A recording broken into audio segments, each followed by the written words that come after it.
رئیس کمیته دولتی امنیت ملی قرقیزستان قمچیبک توشیف روز 24 دکامبر در نشست خبریش گفت که مقامات امنیتی مکان پنهانشوی قادربک دوستانوف ملقب به جنگو یکی از سلطانهای عالم جنایی قرقیزستان را معین کردند. ما مکان بود و باش او را میدانیم. او در کشورهای همسایه است.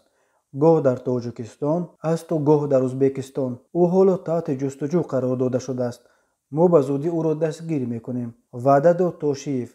جنگو به آن عیبدار می شود که به فعالیت ساختارهای دولتی و دادگاه ها آشکارا دخالت میکرد و به آنها امر میداد که چه قرار قبول کنند. رئیس کمیته دولتی امنیت ملی قرقیزستان قمچیبک توشیف در نشست خبریش گفت مقامات امنیتی ولایت اوش به ضد قادربک دوستانوف پرونده جنایتی گشودند.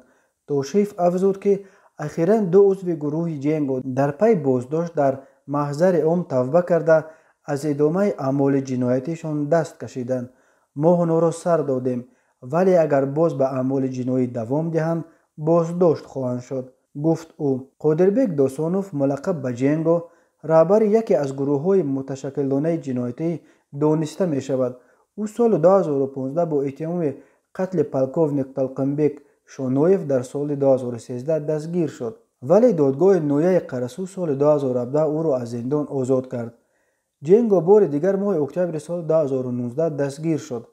راننده او به امر کارمندان میلیشیا اطاعت نکرده بر علاوه از ماشینشان پیستولت یافتند، اما میلیشیا نسبت به راننده دوستانوف تنها پروتکل مأموری ترتیب داده و خودش را بعد از صحبت پروفیلاکتیکی جواب داده است.